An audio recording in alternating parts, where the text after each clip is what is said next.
Game Chat with Bwana, episode 113, a new bastion of hope. Oh. Game Chat with Bwana, your weekly source for gaming news and topics. And now here's your host, me, Bwana McCall. Greetings, folks, and welcome to episode 113 of Game Chat with Bwana. We got a great show lined up for you. 7 stories around that stories to talk about today. I hope you all had a great weekend and great week. Game Chat with Bwana is where we cover the latest gaming news and topics for the past week. So ever since our last episode on last Tuesday, we're going to find all the stories that interest the Bwana, basically, and I'm going to share that with you guys. So if you find something that's a little bit old by internet standards, that's because it's probably can be, up to a week old. So we're coming up on February and March. So it's going to be a lot of game titles that are being announced and also game titles that are being released, both for the consoles and for PC. March is notoriously known as that month where there's just way too many games to play. Again, sort of like the end of the year. It's a very popular time for games to come out and gaming news to kind of be a hot topic at that given moment. Good time to be a podcaster, wouldn't you say? Anyway, we got a great show lined up for episode 113. Game Chat with Bwana, right at you right now.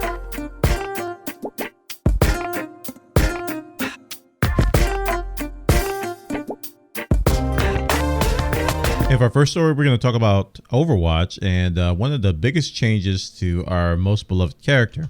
If you've ever played Overwatch, you know that you absolutely adore this character called Bastion when you first start playing. As a matter of fact, the newbies have voted Bastion as one of their favorite characters. I am not telling the truth right now. Everybody pretty much hates Bastion when you first start playing because he's what I like to call the newbie killer. If you run into a choke point or you don't know the maps and there's a decent Bastion, he will just mow you down over and over again. And it's kind of where he stands in terms of where Overwatch characters are. As you get higher and higher up into the ranks and into the, I guess you can call them the layers of competitive, Bastion kind of has a trolling type of a role where, if you're not a super duper pro player, if you pick Bastion, everybody looks at you with the stink eye and going, what in the world are you doing? The article I'm going to talk about today is the one on PC Gamer, and Blizzard has put out some details about improving Bastion, trying to make him less niche, and some of the changes actually sound pretty good. This is coming from principal designer Jeff Goodman. They're tweaking several parts of Bastion design. For example, in recon mode, it's bullet spread, where recon mode is where Bastion runs around with his rifle. The bullet spread will be decreased, as well as the magazine size will be increased. In his sentry mode, when he's transformed into a turret, they're going to kind of nerf down or bring down the damage and reduce the ability, remove the ability to have headshots and give you more tankability or sustainability. So you'll be able to take more damage, but you're going to be able to deal less. This kind of reminds me of the old Bastion. When I first started playing Overwatch, he had a shield, and a lot of people didn't know that Bastion had when he went to his tank mode, he had a shield in front of him. Yeah. Also, this is the verbiage that Goodman said exactly. He says, we're testing stuff like increased spread during the tank mode and removing headshots, but taking less damage while transformed. This is the one that's probably going to affect him the most. They're going to increase his survivability via changes to the self-repair. He says, we've been testing a few changes to this, and we feel really good so far. Currently, our internal build has Bastion able to use self-repair while moving, and also having it no longer interrupted while taking damage. To balance this out, we now have a resource system similar to D.Va's defense matrix. These changes have turned the ability from a more niche, rarely used ability to a much more powerful and core survivability tool. So hopefully these changes to Bastion in Overwatch will make him less of a troll character and more of a sustainable character. I think what Blizzard did with Symmetra was a true testament of that. I think Symmetra became a lot more viable in every situation rather than just being a defensive hero. She can do just about everything now. And she's vital in a lot of situations where you have to pick her. Not just a niche character for certain situations.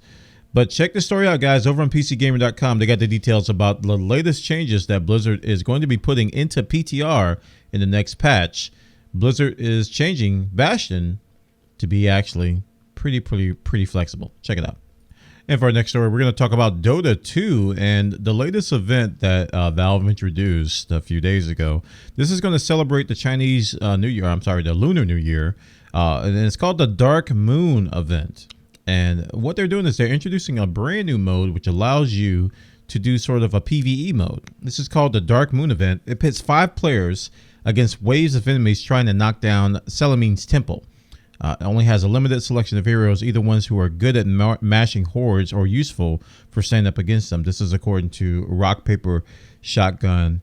Basically, it seems to be a horde mode, like they said, and you have to survive several waves of enemies. And I have seen custom modes like this. They're actually pretty fun in Dota 2. Even if you don't play Dota 2, you don't understand it, these horde modes or these PvE modes are actually pretty fun. The cool thing is that some of the enemies are variants of Dota heroes as well. So you may see some kind of a transformed, I don't know, Earthshaker come out. I don't know which ones are in there because I haven't played it myself. Much like with other things with Dota 2, Valve is giving you the ability to earn points. And with the points, you get to spin a wheel of RNG loot.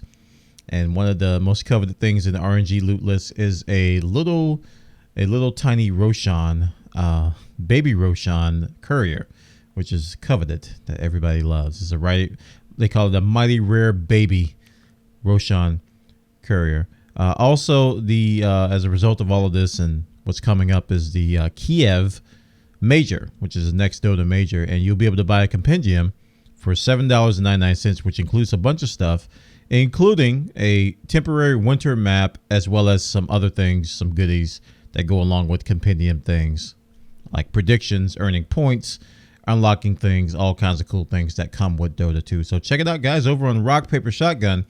They got the details. Dota 2 celebrates the Lunar New Year with a Dark Moon event, and you can earn yourself a baby Roshan and impress all your friends or something.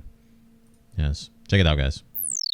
And for our next story, we're going to talk about Pillars of Eternity 2. This actually started out to be a rumor that Obsidian was going to announce Pillars of Eternity, and they actually did. And they actually also announced a crowdfunding initiative to reach $1.1 million. To our surprise and everyone watching the event, they made the goal in less than 24 hours. Is one of the most successful crowdfunded video game projects ever, according to this article over on Escapist magazine, and that's kind of impressive. It just, I guess it just shows, man, some people just love games and they're going to definitely throw their wallets where their mouth is. This is a quote from them. It says, we have the best fans in the world.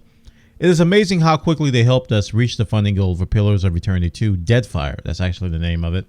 Our fans were responsible for the original game's critical and financial success, and we are looking forward to doing it all over again with them for the sequel. For those who reserve Fig game shares, thank you for your trust in us.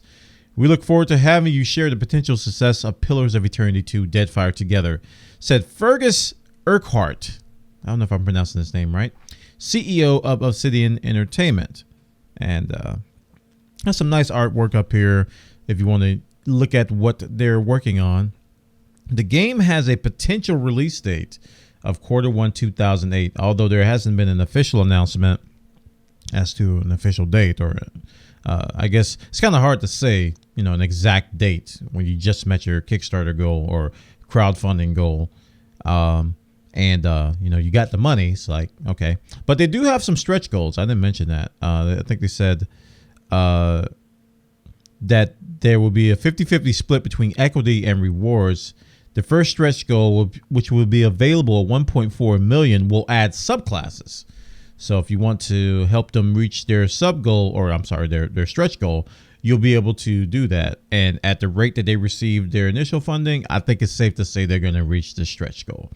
of 1.4 million to add subclasses. Check it out, guys. Pillars of Eternity Deadfire not only announced, but crowdfunded, and actually the goal was met in less than a day.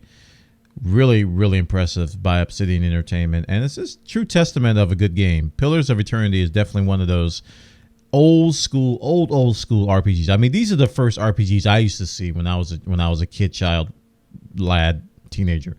It's very, very, very, very elaborate and immersive.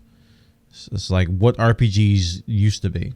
And I think that's why it made its stretch goal so fast. Check it out, guys. Over in Escapist Magazine, they got the details. Pillars of Eternity 2 Deadfire has reached its goal of 1.1 million. It will be available Q1 2018.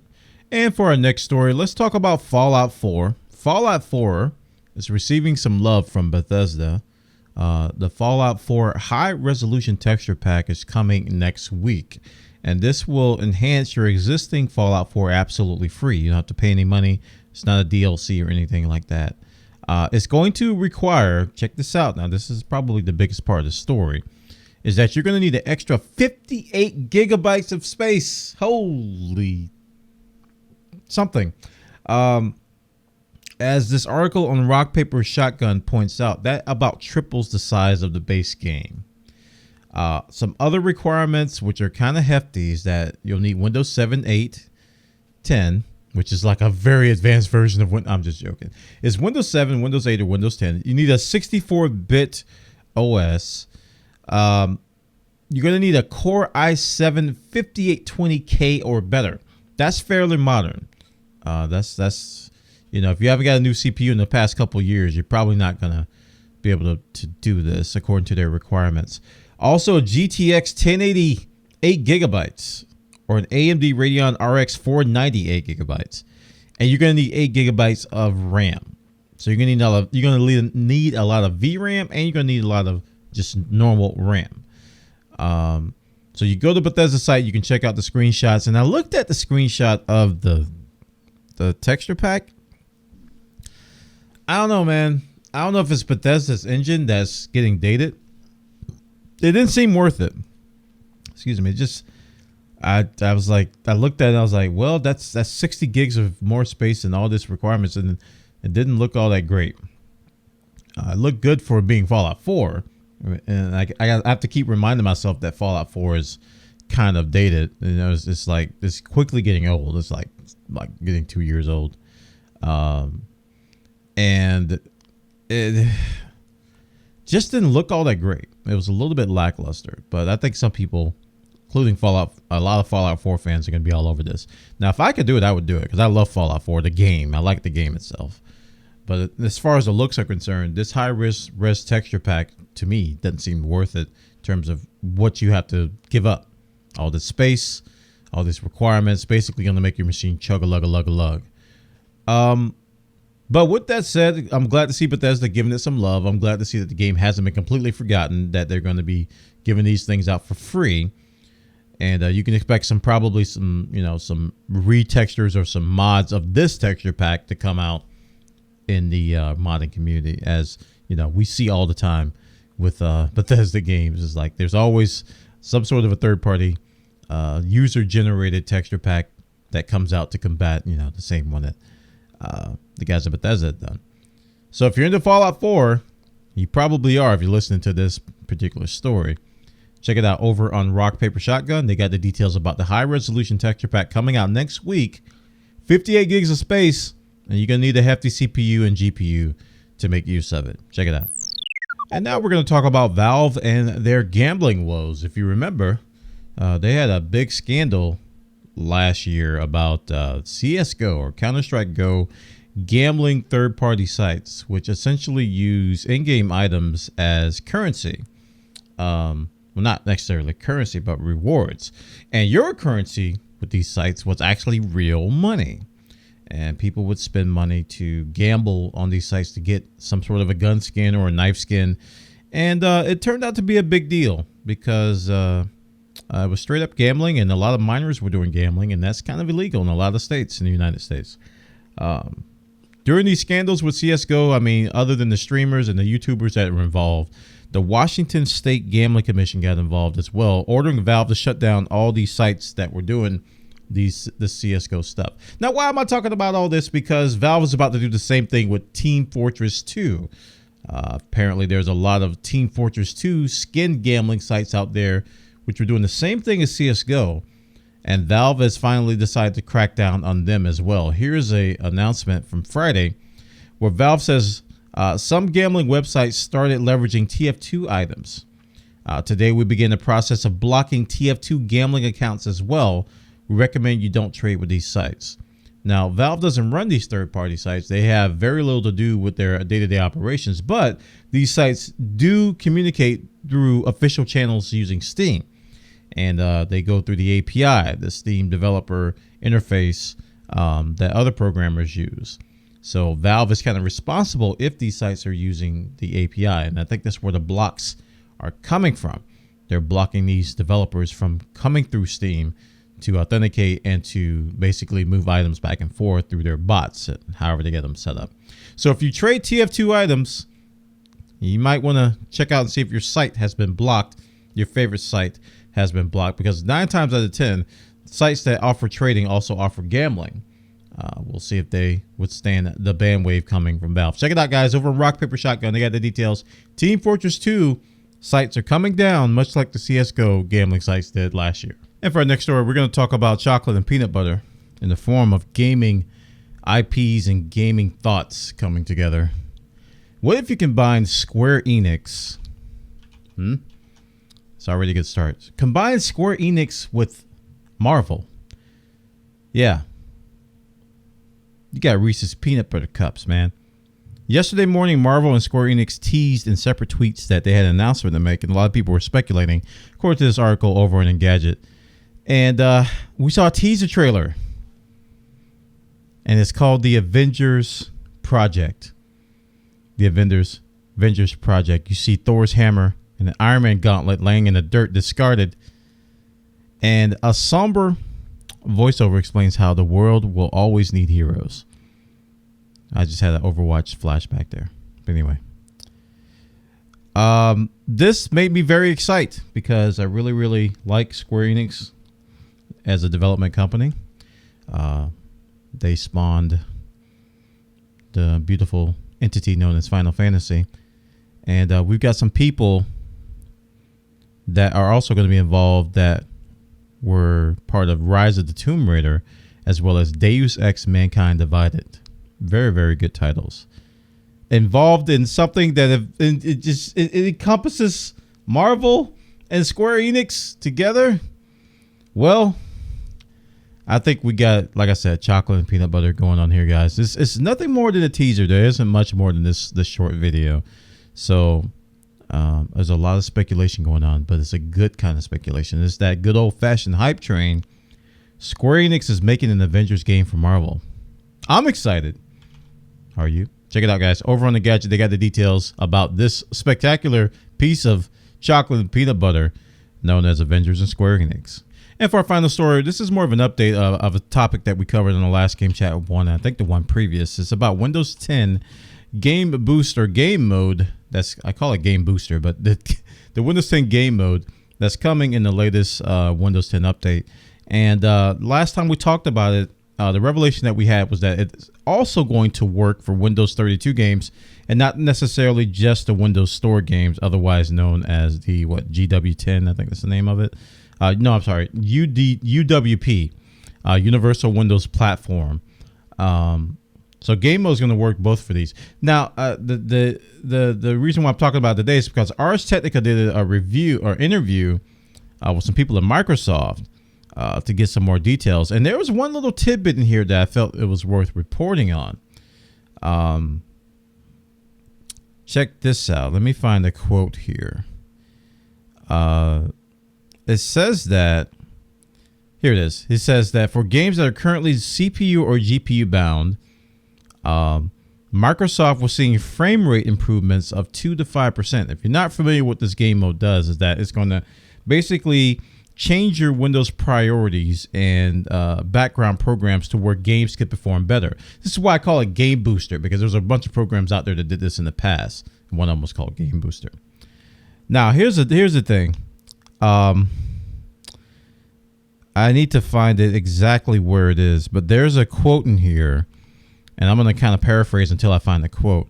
The UWP games are actually going to see more of a performance game than the Win32 ones. That one, that kind of made me a little bit, a little bit cautious, because when we first talked about this, one of the things I was afraid of is that it was only going to work with UWP games, the games on the Windows Store. And from this article, it sounds like that these games are going to benefit more than the Win32 games. So there is going to be some sort of a bias. Here it is. Here's a quote. It says, game mode will work for both traditional Win32 games and the new universal Windows platform games sold through the Windows Store. Gammo said that both types of games will see gains, but UWP games may see slightly better numbers. Win32 games can do things like create multiple processes, often using games with special launchers or copy protection, or install background services, as these are invisible to game mode. So they may not be properly optimized. UWP games can't do these things, so they don't suffer the same problem. So what he's saying is that these games that have separate launchers or background processes or some anti-cheat things that go on in the background, Game Boost may not be able to optimize those parts of the games, which is understandable. But this is kind of a CYA type of a deal where they are definitely looking towards the future and going, well, we're going to certify UWP, but Win32 games can do all kinds of crazy stuff. So you might see slightly better numbers. So I'm cautiously optimistic, but this kind of worried me because I took a step forward and I was like, man, this actually sounds like something that's going to be pretty decent if it works on Win32 and UWP. But at the same time, I took a step backwards. All right, well, no. Now they're saying UWP may have slightly better performance games due to the nature of Win32 games having different types of architectures.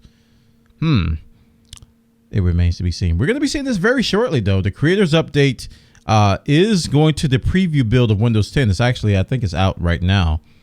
This article was posted on the 25th, so I'm pretty sure that the preview build has game mode right now. So, preview builds usually are a precursor towards the actual patch coming to Windows. So if you do have access to the Insider preview, you can check it out and see what this game mode is all about. I'm pretty sure there's YouTube videos and other stuff about this out there. So check it out, guys. Over on Ars Technica, more details about Windows 10 game mode. Some good and some that makes you raise your eyebrow a little bit. And that concludes episode 113 of Game Chat with Bwana. I want to thank everybody for coming by and listening. Please follow me on Twitter, twitter.com/Bwana. You can find me posting musings about what I'm doing and what I'm up to and when I go live over on twitch.tv/Bwana, where I stream video games and actually production of this podcast and other cool things every day. We stream in the morning and in the afternoon, starting at between 8 to 10 a.m. and we go about 4 to 6 hours in the day. And then we come back around 8 to 10 p.m. and we go another 3 or 4 hours at night. So those of you different time zones can catch both of our casts. And we stream everything from Warframe to Elite Dangerous to Trove. We've been playing a lot of Atlas Reactor. Lots of games. And also production of this podcast. Pretty cool stuff. We're also on YouTube, youtube.com/Bwana, where you're probably watching this. If not, go visit me. And soundcloud.com/Bwana TV, where the audio of this particular podcast is as well. We also have another podcast, if you haven't heard of it. It's called Tech Talk with Bwana. We do a very similar thing that we do with game stories, that we do with technology stories. We produce that on Thursdays. So we got one episode of Game Chat, one episode of Tech Talk on Tuesday and Thursdays that you can check out. Over here this weekend, and let me get the date. It's actually going to be February 4th. We're going to have our subathon. We have a monthly subathon over on twitch.tv/Bwana, where I drive. I basically go full sellout mode, and I try to drive up sub numbers and try to get people to contribute and help with the show.